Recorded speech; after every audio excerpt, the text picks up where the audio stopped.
Cuando tuve que pensar en la presentación de Fernando, pensé que hay dos maneras de presentar a un expositor.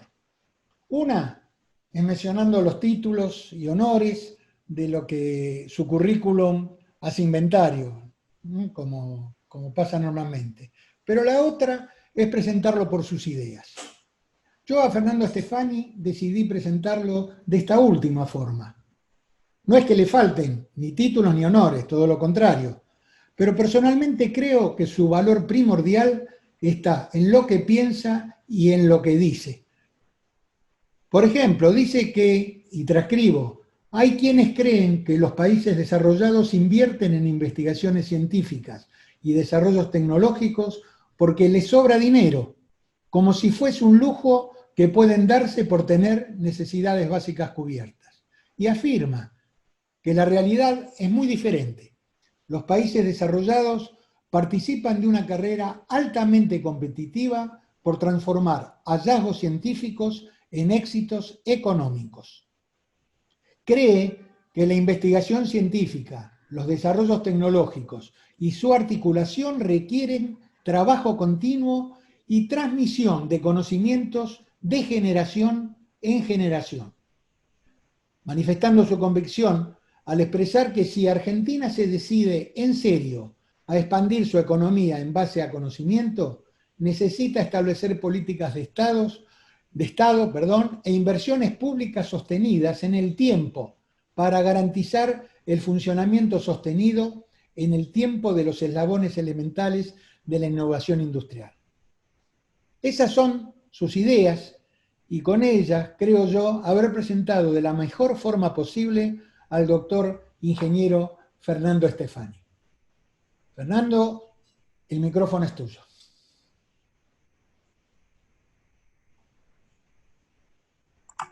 Hola, bueno, muchas gracias Jorge. ¿Se me escucha bien? Perfectamente. Bueno, buenas tardes a todos. Bueno, arranco así, aprovechamos el tiempo y si queda después para que haya un pequeño debate y preguntas. Voy a compartir la pantalla porque les quiero mostrar algunos datos. Más allá de lo que yo crea, para mí me parece que es muy importante discutir sobre evidencias, sobre datos. Así que de eso se va a tratar la charla de hoy. Después, por supuesto, voy a presentar mis ideas, pero primero les voy a contar, les voy a mostrar algunos datos. ¿Se ve la pantalla? Totalmente, sí, perfecto. Bueno, entonces el título que propuso Jorge era Inversión argentina en I+D, poca o mal usada. Vamos a ver si puedo avanzar. Ahí está. Así que bueno, primero voy a mostrarles cuánto invierte Argentina en I+D. Esa sería la pregunta que nos hizo Jorge, la vamos a responder. Si es poca o mucha, lo vamos a responder muy rápido. Y después, si está bien o mal usado, eso requiere un poquito más de análisis. Y para eso, bueno, voy a mostrarles primero cuál es el ritmo del progreso global. Después vamos a hacernos la pregunta de qué es un verdadero país en desarrollo. Ahí vamos a ver que Argentina en realidad es un país estancado, lamentablemente. Y por último, les voy a presentar lo que para mí sería una estrategia, los lineamientos básicos de una estrategia para salir del estancamiento. Entonces, empecemos. Todos los datos que les voy a mostrar vienen de fuentes a las que cualquiera puede acceder, como son el Banco Mundial, el Instituto de Estadística de la UNESCO, nuestro Ministerio de Hacienda, nuestro Banco Central, y la Red de Indicadores de Ciencia y Tecnología Iberoamericana e Interamericana. Lo primero que les muestro acá es un mapamundi donde los países están coloreados según el porcentaje de su Producto Bruto que es invertido en ciencia y tecnología. Esto quiere decir, del total de la economía de un país, ¿qué fracción es reinvertida en actividades de ciencia y tecnología? Lo primero que vemos acá es que los números, los porcentajes del producto que son reinvertidos en I+D son pequeños, o sea, no son cualquier cosa, van de 0 a 4% más o menos, son números chiquitos. Y lo segundo que podemos ver es que claramente identificamos los países que conocemos como desarrollados, que son los que más invierten, los que están coloreados acá de verde más oscuro. Pero si hacemos esto de manera más cuantitativa y hacemos un ranking y ordenamos los países de acuerdo a qué fracción del producto reinvierten en I+D, vemos que el ranking lo lideran Israel, Corea del Sur, Japón, con 3,5 puntos, 4 puntos del producto.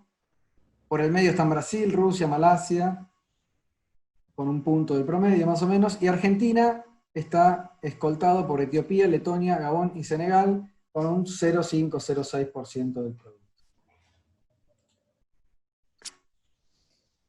Veamos acá, este es el PBI de Argentina. Vamos a ver cuánto es ese 0,6% del producto. Este es el PBI de Argentina en una serie histórica que va desde el 83 hasta la fecha. Vemos las subidas, bajadas, pero si tomamos digamos, un promedio del último estancamiento, que fue del 2011 hasta la fecha, el PBI promedio de Argentina es de unos 550.000 millones de dólares. Un 0,58% de ese monto son 3.200 millones de dólares. Eso es todo lo que invierte Argentina en I+D por año, en promedio. 3.200 millones de dólares. Esta es inversión total, pública, privada, sin importar el origen de los fondos. Lo único que importa es que se ejecute en territorio argentino. 3.200 millones de dólares. ¿Es mucho? ¿Es poco? Vamos a ver. Acá tenemos una comparativa para darnos una idea.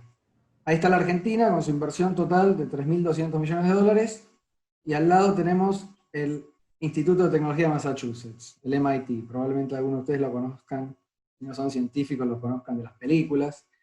Una institución de Estados Unidos, una institución importante, pero una sola, tiene un presupuesto anual equivalente al total de nuestro país. Y al lado tienen otras instituciones de los países desarrollados, como la Sociedad Max Planck, el CNRS de Francia, que es como el CONICET de Francia. Bueno, esto ya nos pone en contexto, y al lado tenemos al estado de San Pablo, que ya ahora es un estado acá en Latinoamérica, con una población similar a la de Argentina, es el estado más desarrollado de Latinoamérica, invierte un total de 14.800 millones, casi 4 veces más lo que todo nuestro país. Y bueno, ahí por último está la Universidad de California, como un ejemplo más dramático. Ahí ven, está bien, es la universidad más importante y en el estado más rico de Estados Unidos, pero fíjense en la magnitud de las inversiones. Esto para poner en contexto, porque a veces no nos damos cuenta de los montos en los que estamos hablando. Claro, 3.200 millones de dólares suena mucho, pero depende de qué, depende en qué contexto. Por ejemplo, el año pasado, el ministro Barañado dijo que desde el 2003 hasta ahora había sido directa o indirectamente responsable de unos 8.700 millones de dólares de inversión. Y él lo decía como algo muy positivo, como destacando cuánta inversión se había realizado en todo ese periodo de casi 15 años. En 15 años, fíjense, 8.700 millones de dólares, cualquier institución del mundo desarrollado cubre eso en 2 años. Y ni hablar de los países. Pero bueno, no importa en realidad, esto para ver los montos y tener una idea de la comparación, pero lo que importa realmente no es el monto nominal absoluto, sino el monto como porcentaje del Producto Bruto. ¿Por qué importa esto? Porque es la fracción de la economía que está participando de las actividades de I+D. No importa el valor nominal, sino qué fracción de nuestra economía está siendo invertida, o mejor dicho, reinvertida en actividades de investigación y desarrollo. Y acá vemos la serie histórica del porcentaje del producto de Argentina que es invertido en I+D. Desde el 96 hasta la fecha, hasta el año pasado. Los datos de Producto Bruto vienen con un retraso, así que esto está hasta el año pasado. Entonces vemos que veníamos con un 0,4, 0,45, con la creación del ministerio en el año 2009, se pega un saltito al 0,6 más o menos, donde se mantuvo para empezar a bajar de vuelta en el año 2016. Y esto es ahora la inversión pública, como porcentaje del presupuesto nacional. Fíjense, lo que está acá es lo que se llama la función ciencia y técnica. El presupuesto nacional está, cada gasto del presupuesto nacional está catalogado de acuerdo a una función. Una de esas funciones es la función ciencia y técnica, que tiene la definición que ven ahí abajo, bastante general, y básicamente incluye todas las actividades relacionadas con investigaciones científicas y desarrollos tecnológicos.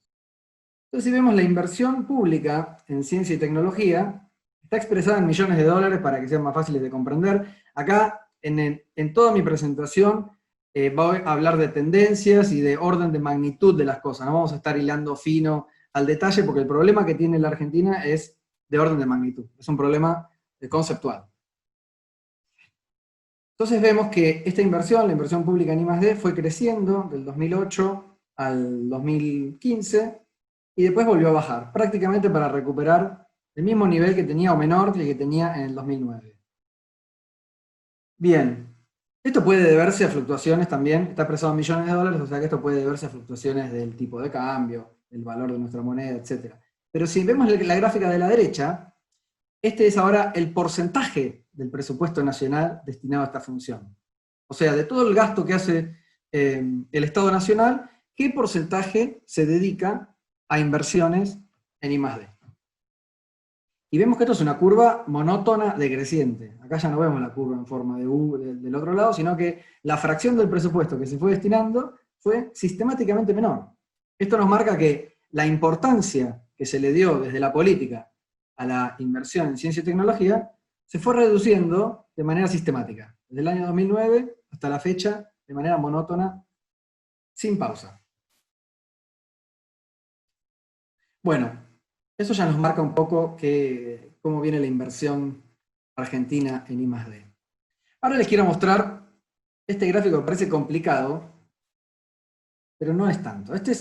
Ahora acá hay un montón de países, todos los países para los cuales hay datos, están dibujados como una flechita. En este plano de PBI per cápita, en el eje vertical, e inversión en I+D en el eje horizontal. La inversión en I+D de vuelta, como porcentaje del producto. O sea, acá no importa si es Estados Unidos o Corea del Sur o Argentina. Estamos hablando del porcentaje de su Producto Bruto que es reinvertido en I+D y el PBI per cápita. Y cada flechita acá, el origen de cada flecha es dónde estaba ese país, en este plano, en el año 2001. Y la punta de la flechita es dónde terminó ese país en el año 2014. Y están agrupados, están coloreados los países de acuerdo a cuál fue el salto de PBI per cápita que pegaron esos países en ese periodo. Los países que están coloreados en rojo son los que pegaron un salto de PBI per cápita de más de $30.000.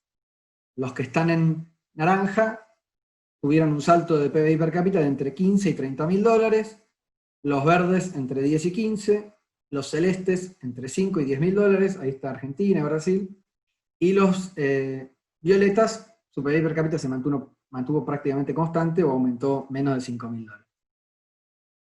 ¿Qué vemos? Vemos que las flechitas rojas están todas a la derecha, después vienen las naranjas, después vienen las verdes, después vienen las celestes, después las violetas. No están repartidas al azar en este plano, están ordenadas. Y esto marca una causa y un efecto, marca una relación, más que nada un vínculo, entre inversión en I+D y el aumento de PBI per cápita. Algo que se dice, pero bueno, acá se ve de manera cuantitativa cuánto es. Y lo otro que vemos es que todos los países que aumentaron su PBI per cápita más de $30.000, todos invertían al momento del inicio de este estudio más del 1,5% de su producto en I+D. Después uno puede analizar cada caso en particular, ¿no? Por supuesto hay casos, por ejemplo, como el de Noruega, que con una inversión de 1,5 punto del producto prácticamente constante, pega ese salto monumental en el PBI per cápita. Eso se debe a que Noruega tiene una densidad de recursos naturales enorme, es básicamente una isla con poca población, sentada en un depósito de petróleo enorme. A eso se le suma I+D, y bueno, tiene ese efecto, y etcétera. Bueno, hay casos patológicos como el de Japón. Japón, fíjense que es el único que no aumentó su PBI per cápita, pero porque justo en este periodo hubo un proceso de deflación por exceso de oferta, o sea, no, los precios bajaban, entonces el PBI del país bajó, pero es un caso patológico y de hecho ya se revirtió esa tendencia a partir del año 2005. Pero bueno, en general vemos lo que uno sabe, digamos, del conocimiento popular, ¿no? Pero lo vemos en números. Ahora entonces volvamos a la Argentina. Esta es la inversión de Argentina en I+D en función del tiempo. Vemos, ¿no?, que estamos en un 0,4, pegamos un saltito al 0,6, ahora parece que vamos de vuelta para abajo. son los vaivenes de nuestra política, pero pongamos esto ahora en contexto global. ¿Cómo se ve esta curva si la comparo con otros países? Y acá está. La curva celeste de abajo es Argentina. La misma curva que le mostré recién, solo que ahora está en la escala de la inversión de otros países en función del tiempo. La curva verde es Brasil, la roja es China, la azul Estados Unidos, la amarilla Alemania y la violeta Corea del Sur. Entonces vemos que nuestra inversión está claramente por debajo de todos estos países, pero estos países, bueno, no los elegí al azar. Acá estos países los puse como ejemplos de países desarrollados, Estados Unidos, Alemania, países en desarrollo, China, Corea del Sur, y países prácticamente estancados como somos Brasil y Argentina. Fíjense si hacemos una proyección ahora, al año 2030. Estos son ajustes lineales, o sea, acá está puesta la recta que mejor pasa por estos puntos. La proyección más simple que se puede hacer. Lo primero que vemos es que la mayoría de los países esta proyección lineal le funciona bastante bien, o sea que vemos que todos los países con el tiempo aumentan su inversión en I+D. Incluso Argentina con sus vaivenes, la tendencia es aumentar la inversión en I+D. Eso se debe al progreso global. Hay que entender que a medida que el mundo avanza, el progreso avanza, es necesario invertir más en I+D, simplemente para sobrevivir. Nosotros no podríamos estar teniendo esta teleconferencia, por ejemplo, si yo no tuviese una computadora con un sistema operativo más o menos actualizado, una conexión a internet en mi casa, etc. Entonces, se invierte cada vez más en I+D a un cierto ritmo. Lo que se puede distinguir claramente acá es justamente ese ritmo. Si nos fijamos a qué ritmo aumenta su inversión en I+D Estados Unidos, la principal potencia todavía del mundo, ese ritmo está marcado acá abajo. Estados Unidos aumenta su inversión en I+D a un 0,02% del producto por año. O sea, Estados Unidos invierte del orden de 3 puntos del producto, pero no es que está clavado ahí en 3 puntos del producto. Todos los años invierte un poquito más. ¿A qué velocidad? A esa que está ahí. 0,02% del producto por año, cada vez más. Si hoy invierte 3%, el año que viene va a ser 3,02, el otro año 3,04, el otro año 3,06, y así sucesivamente. Alemania va más rápido, no es Estados Unidos, tiene que hacer otro trabajo para mantener su nivel de bienestar. Alemania va al 0,04% del producto por año. Y puse estos dos ejemplos porque marcan más o menos los límites de lo que conocemos como países desarrollados. El promedio de los países desarrollados está en 0,03%. Ese es el ritmo del progreso global. Bien, ¿Argentina qué hace? Argentina va al 0,01. O sea, vamos más lento, o sea, sacando los vaivenes de los distintos procesos políticos que tenemos, ¿no? Se aumenta, se decrece, pero si lo miramos en escala global, nuestro ritmo es 1/3 del progreso global. Vamos 3 veces más lento de lo que avanza la ciencia, la tecnología y las actividades económicas que se desprenden de ellas, a 1/3 de la velocidad del progreso global. Esa es la razón esencial por la cual nosotros somos cada vez menos competitivos, tenemos más pobres y no logramos salir de nuestra situación. Y veamos qué hace un verdadero país en desarrollo. Un verdadero país en desarrollo es un país que está escalando posiciones de bienestar en el ranking global. No es un país que crece, el que crece su PBI per cápita. El PBI per cápita crece siempre por la dinámica de la economía capitalista. La pregunta es si escala posiciones de bienestar, si aumenta su PBI per cápita más rápido de lo que aumentan el de los países desarrollados. Por ejemplo, China, veamos a qué velocidad incrementa su inversión en I+D. Bueno, lo hace al 0,08%, y además es una recta, como lo ven, es una recta prácticamente diseñada, y eso es básicamente 4 veces más rápido que Estados Unidos, 2 veces más rápido que Alemania. Corea del Sur, un caso más extremo todavía, es la curva violeta, lo hizo al 0,15% de su Producto Bruto en los últimos 20 años prácticamente.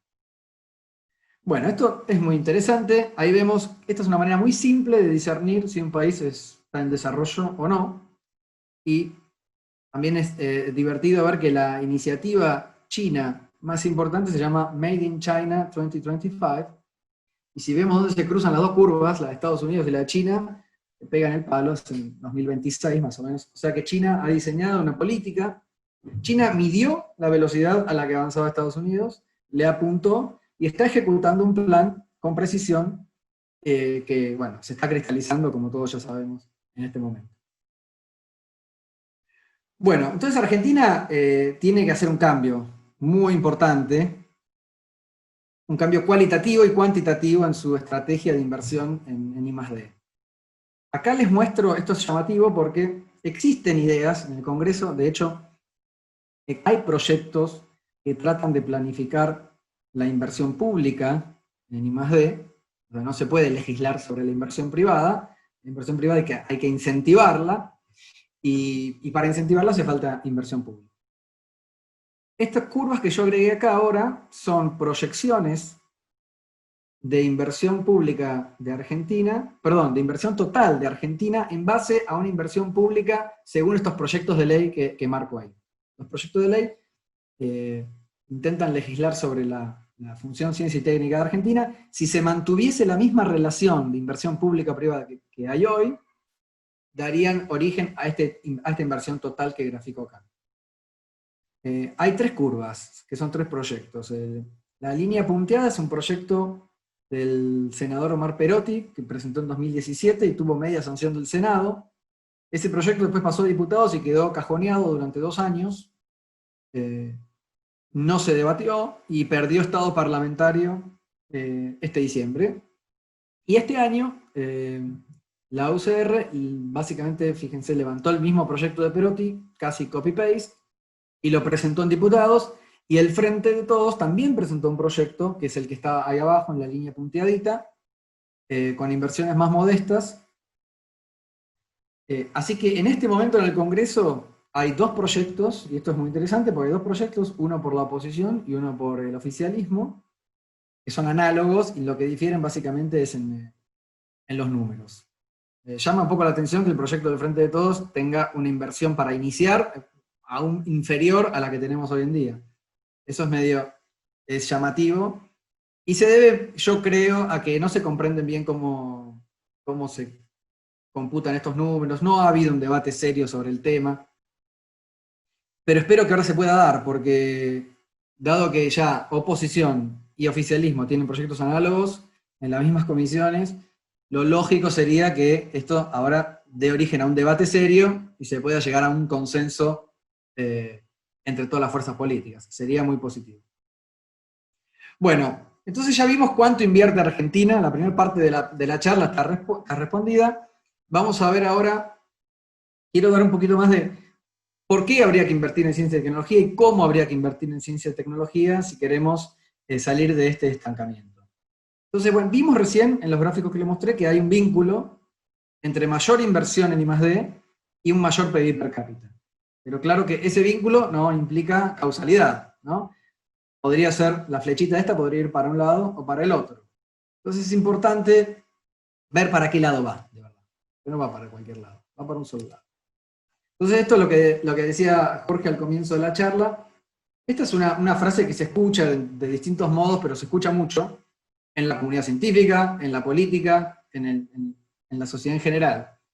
Existe todavía en Argentina la creencia de que los países desarrollados invierten en ciencia y en tecnología porque ya tienen un conjunto de variables bajo control, entonces pueden, con el dinero que les sobra, destinarlo a invertir en ciencia y tecnología.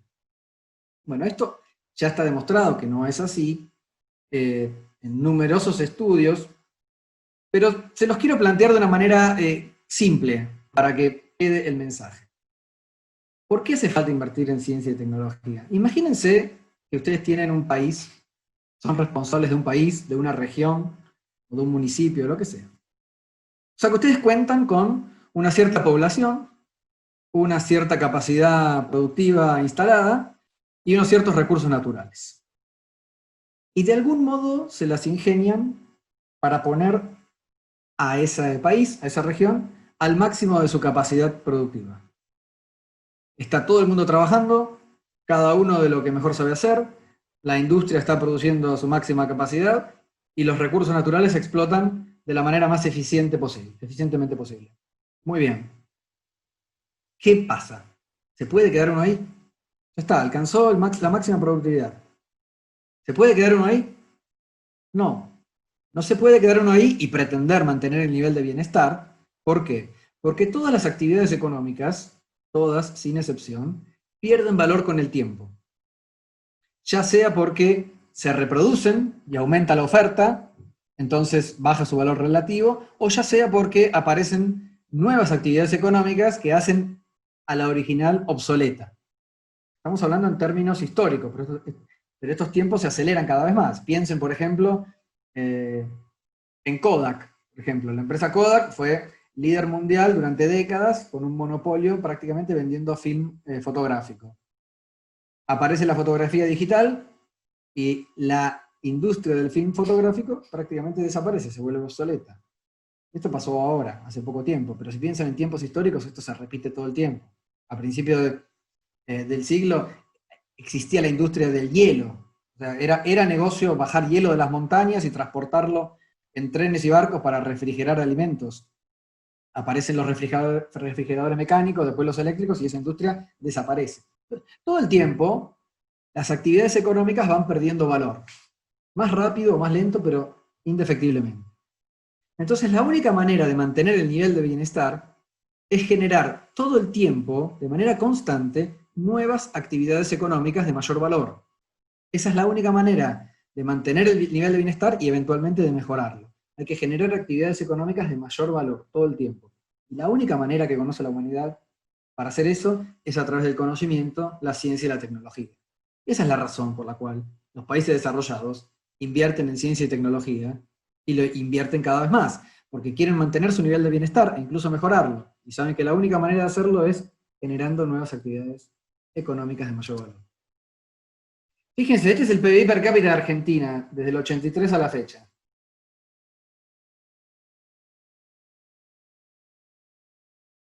Es como tocamos lo que yo llamo un techo de productividad.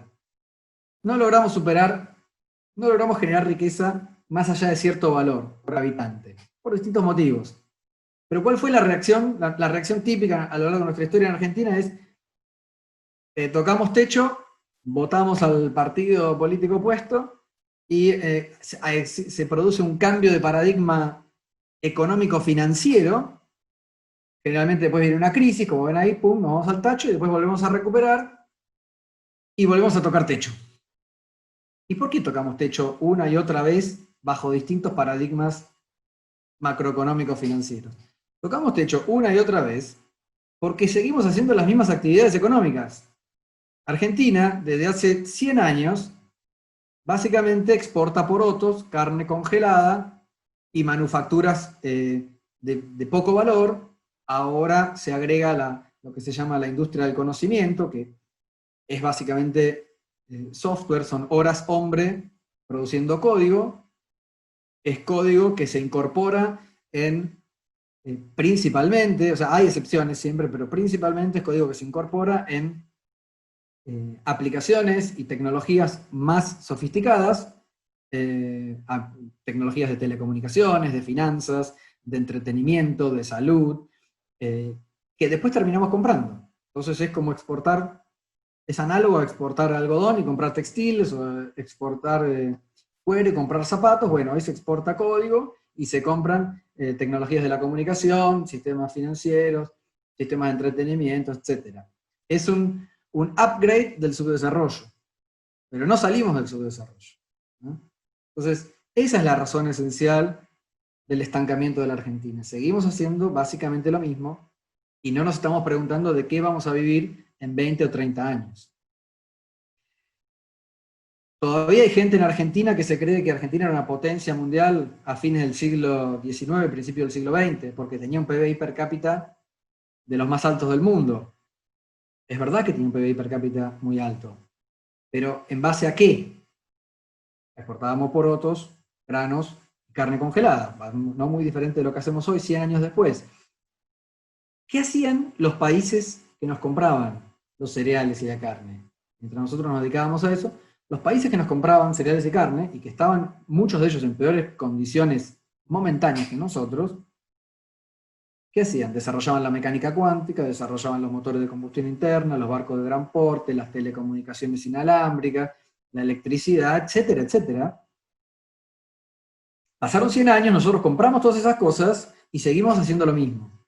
Y vimos pasar múltiples revoluciones tecnológicas y las seguimos viendo pasar, y mientras no revirtamos esa postura, esa situación, vamos a seguir así estancados.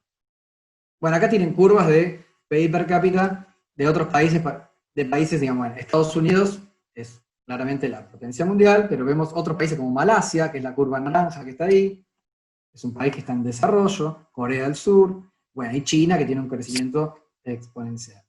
Todos los países pueden tener estancamientos momentáneos, fíjense Corea, incluso Malasia, pero rápidamente se revierte la tendencia y vuelve. La diferencia con nosotros es que nos vamos directamente al tacho y volvemos a crecer. Nuestros picos de caída son a fondo y los estancamientos son más largos. Porque los países estos, Malasia o Corea del Sur, tienen una estrategia de desarrollo, pueden tener obstáculos por el camino, pero la continúan en el tiempo. Entonces esos obstáculos se superan más rápidamente. Bueno, entonces está claro que la flecha va para este lado. Otra manera de decir lo mismo, que se ha escuchado en los últimos tiempos, es no se puede invertir en ciencia y tecnología en un país que tiene tantos por ciento de pobres. No pongo el número porque todavía seguimos discutiendo cuántos pobres tenemos, pero son 2 cifras, claramente. Entonces fíjense que esta argumentación es una trampa lógica, porque estamos argumentando pobreza para no invertir en la solución de la pobreza. Entonces, este tipo de trampas lógicas hay que desarmarlas, desarticularlas, y no se pueden tolerar en los discursos. Bueno, y para ir terminando, les quería contar, bueno, cómo es que, cuáles son los mecanismos básicos que tiene la ciencia y la tecnología para impactar en la economía y dar generar estas actividades económicas de mayor valor. Yo distingo básicamente 3 mecanismos básicos, que son la aplicación de tecnologías existentes, la innovación tecnológica y las revoluciones tecnológicas. La aplicación de tecnologías existentes es básicamente lo que hace Argentina o cualquier país que quiera subsistir. Es cada cierto periodo de tiempo, de manera regular, hay que asimilar las nuevas tecnologías porque si no, directamente te morís. Como les decía recién, para tener esta telecomunicación tenemos que tener una computadora más o menos al día, las fábricas cada tanto tienen que actualizar sus líneas de producción, los vehículos también, el transporte, etc. Eso es básicamente lo que hace un país como Argentina, un país rezagado. Cada tanto tenemos que asimilar tecnologías nuevas que en general en su mayoría fueron desarrolladas en otro lugar del planeta. Bueno, ahora cuando uno aplica tecnologías existentes, este primer punto, siempre hay 2 opciones. La primera opción es comprar la tecnología llave en mano, y la segunda opción es desarrollarla localmente. Siempre existen estas opciones, siempre existen, ya sea para una empresa, para el Estado, para un laboratorio de investigación. Y cada una de las opciones tiene sus ventajas y desventajas, ¿no? Alguna puede ser más rápida y más barata, otras puede ser más costosa, más lenta, dependiendo de la tecnología. Ahora bien, si uno desarrolla la tecnología localmente, entonces la puede comprender en detalle y esto le abre la puerta al siguiente estadio, que es la innovación tecnológica. La innovación tecnológica es llevar al mercado o generar una nueva actividad económica con una tecnología nueva o con una combinación novedosa de tecnologías que ya existen. Esto es un segundo estadio, da mayor rédito, ¿por qué? Porque uno tiene por cierto periodo de tiempo, cuenta con una actividad económica mejor, más valiosa, que genera más riqueza. ¿Por cuánto tiempo? Y por el tiempo en que algún competidor tarde en hacer lo mismo. Entonces, cuanto mayor es el salto tecnológico, mayor es el tiempo de ventaja. Esto solo se puede conseguir si uno conoce en detalle y en profundidad las tecnologías existentes. Uno no puede saltarse pasitos, tiene que hacer la curva de aprendizaje como en cualquier disciplina de la vida. Bueno, y por último están las revoluciones tecnológicas. Estos son eventos particulares en la historia de la humanidad que surgen a partir de un descubrimiento científico, pero aparece una tecnología nueva, inexistente, que cambia por completo la vida de millones de personas o de toda la humanidad. De estos ejemplos hay muchos y cada vez son más frecuentes.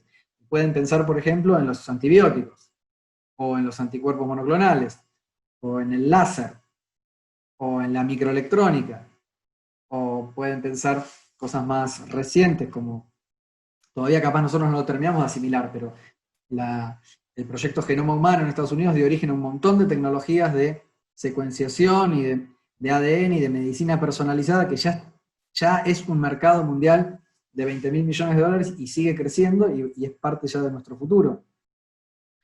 Todas estas revoluciones tecnológicas tienen un poder de cambio de toda la economía global. ¿Por qué? Porque generan un mercado económico nuevo. Generan un mercado económico que no existía antes, y en general son mercados económicos muy grandes y de rápido crecimiento. Entonces son muy importantes. Ahora bien, ¿qué países participan de esas revoluciones tecnológicas? La única manera de participar de esas revoluciones tecnológicas, me refiero a poder participar con una fracción del nuevo mercado económico que se genera. Los únicos países que pueden hacer eso son los que han venido jugando el juego todo el tiempo. Son los que han venido haciendo investigación científica, innovación tecnológica, todo el tiempo. ¿Por qué? Porque cuando se concreta la revolución tecnológica, esos países cuentan con el conocimiento, con las personas y con las industrias preparadas para asimilar la nueva tecnología y generar productos y servicios en base a ella. Si no, uno las ve pasar. Así como nosotros hemos visto pasar la revolución de las telecomunicaciones, del láser, mismo de los anticuerpos monoclonales que fueron descubiertos por un argentino, pero en Inglaterra, también la vimos pasar y no participamos de esos mercados tecnológicos, que son de cientos de miles de millones de dólares. Bueno. Siguiente, esto es muy importante comprenderlo porque este proceso se va acelerando en el tiempo. Se va acelerando en el tiempo fruto del mismo avance tecnológico. Si pensamos en términos históricos, la ciencia y la tecnología en el pasado, hace 100, 200, 300 años o más, desde el inicio de nuestra cultura, el conocimiento, la ciencia y la tecnología eran la clave para superar los desafíos que impone la naturaleza, ¿no? Vivir al resguardo de la intemperie, transportarnos, alimentarnos mejor, no enfermarnos.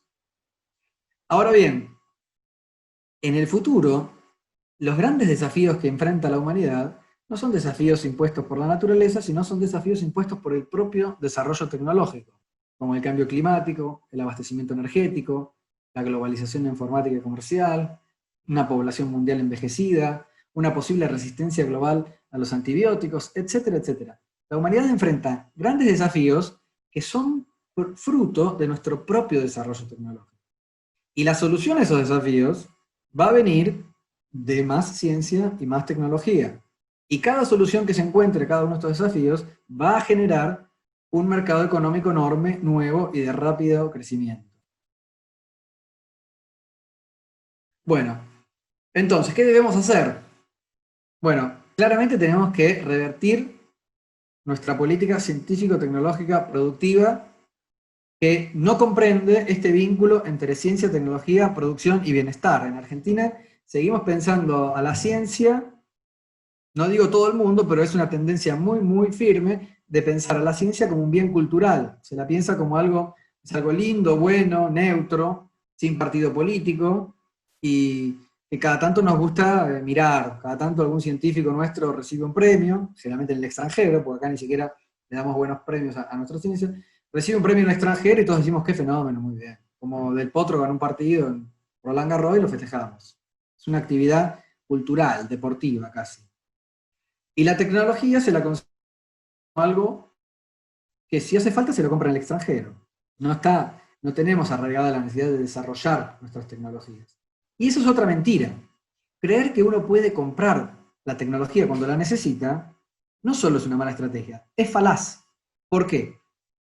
Porque alguien que tiene una tecnología clave para su empresa, para su crecimiento económico a futuro, no la vende. Las tecnologías que se venden son las que ya son obsoletas. Si yo soy un empresario, soy una empresa, soy un país y tengo una tecnología clave para mi crecimiento económico, no la vendo. Solo la voy a vender una vez que tenga otra tecnología mejor. Y eso es lo que ocurre en países como el nuestro. Nos creemos que compramos tecnología y siempre compramos tecnología atrasada y eso nos sigue sosteniendo, sigue manteniendo ahí abajo en este nivel de estancamiento que tenemos. Bueno, entonces, ¿cómo se hace? Yo le mostré, bueno, hay que revertir, por supuesto, la estrategia de inversión pública, porque va a ser el motor inicial, pero hay que usar esa inversión pública para multiplicarla con inversión privada. Tampoco es correcto, y esto ya es mi opinión personal, no creo que desde el Estado se puedan hacer este tipo de procesos a la velocidad que hace falta. Es muy importante involucrar al sector privado.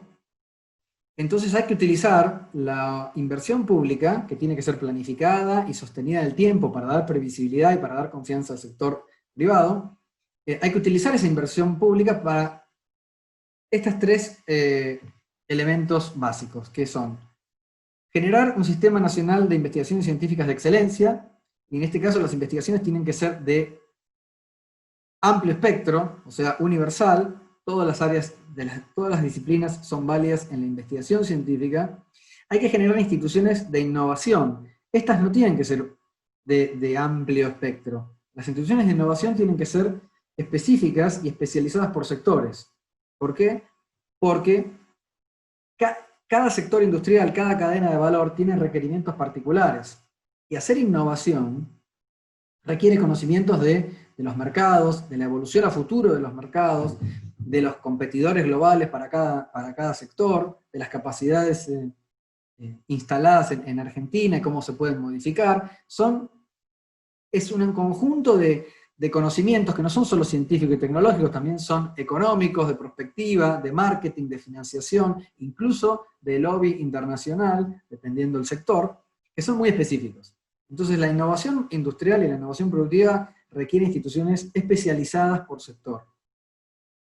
Y por último hay que generar incentivos a la inversión privada productiva y especialmente con elementos de I+D.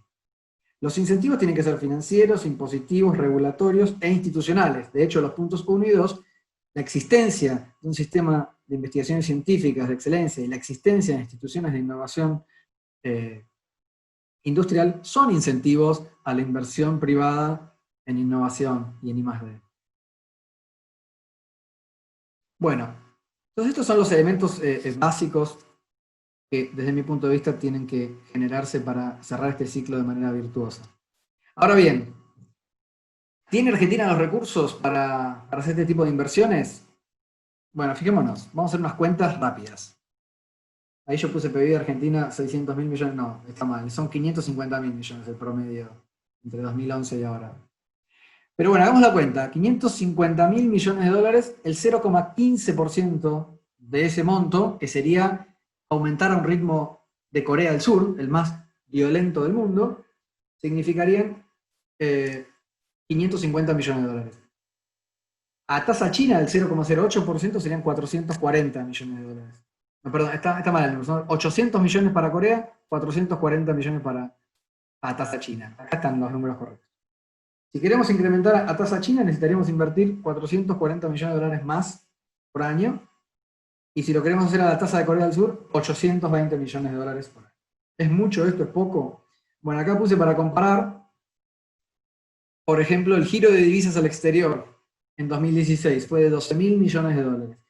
Y esto no es la bicicleta financiera, ¿eh? Esto es el giro de divisas genuinas, esto es empresas argentinas que generaron riqueza y decidieron reinvertir esa riqueza en otro lugar. O mejor dicho, decidieron no reinvertir en Argentina. 12.000 millones de dólares. Entonces fíjense que cualquier instrumento o política que apunte a incentivar la reinversión de la riqueza nacional en Argentina, alcanza y sobra, si tiene un mínimo de éxito, alcanzaría y sobraría para financiar lo que hace falta. Pero hay otras posibilidades, fíjense, la quita de retenciones a la exportación de granos, una recomposición que hubo en las empresas eléctricas, el 10%, el capital blanqueado, bueno, que es medio parte del mismo problema, ¿no? Se blanquearon 100.000 millones de dólares en 2017. De vuelta, riqueza argentina que no es reinvertida en el país. O el pago de las LEVACs, fíjense, 14.000 millones de dólares invirtió el Estado Nacional en incentivar la inversión financiera. Porque ese pago de LEVACs no es otra cosa que un incentivo a la inversión. ¿Pero qué inversión? Es un incentivo a la inversión financiera y de corto plazo, que no nos deja ningún beneficio. Entonces tenemos que invertir dinero en incentivar otro tipo de inversiones, en incentivar inversiones productivas y especialmente inversiones con componentes de I+D. Y esos incentivos tienen que ser proporcionales a métricas claras de productividad, competitividad futuro, generación de empleo. Bueno, entonces, ¿tiene Argentina los recursos necesarios? Sí, tiene, claramente, eso ya no es una pregunta. Tenemos la riqueza necesaria para encarar un proyecto de desarrollo competitivo a nivel internacional. ¿Cómo se incentiva la inversión privada? Bueno, acá tampoco hay que inventar nada, está hecho. De hecho, los países desarrollados, para mantener ese nivel de inversión que yo les mostraba al principio, aplican un menú muy amplio de incentivos a la inversión privada, que incluye todo tipo de instrumentos, desde aranceles, para aranceles, subsidios directos, pago de salarios parcial o totalmente, tasas de interés negativa incluso para inversiones particulares. Y acá, al que le interese este tema, puede ver la empresa Deloitte, que es una consultora internacional para empresas transnacionales, sacó en 2017 este relevamiento global de incentivos a la inversión y la innovación. Y es un libro bastante gordito, donde para 41 países enumera y describe todos los incentivos que tienen esos países a la inversión privada, productiva y en I+D. Y está, bueno, es muy práctico este libro para cualquier diseño de políticas públicas porque está hecho desde el punto de vista del cliente, o sea, esto está hecho para las empresas. Y te dice claramente, bueno, este país, por ejemplo, tiene este programa, pero no funciona por esto, por esto, por esto. En cambio, este otro programa sí es útil por esto. Es un análisis muy, muy claro. ¿Cuáles son las claves? Bueno, la clave de incentivar la inversión privada es minimizar o compartir el riesgo de inversión, porque la inversión en I+D son inversiones de largo plazo y de alto riesgo, en principio, sobre todo si no se hace de manera profesional. Entonces, hay que mostrar continuidad, incentivos de largo plazo y de magnitud correcta, y los incentivos, desde el punto de vista ahora del Estado y de la inversión pública, los incentivos tienen que ser proporcionales a métricas claras de progreso. Los incentivos tienen que ser a proyectos con claras métricas de exportación, de balance de divisas, de generación de empleos y de competitividad futuro, por ejemplo. Y el apoyo institucional y regulatorio también es muy importante para motivar e incentivar la inversión de nuestros empresarios. Y acá ven un ejemplo de cómo puede evolucionar un proceso de este estilo. Corea del Sur arrancó su proceso de desarrollo en la década del 60, en condiciones muchísimo peores que las que tiene Argentina incluso hoy.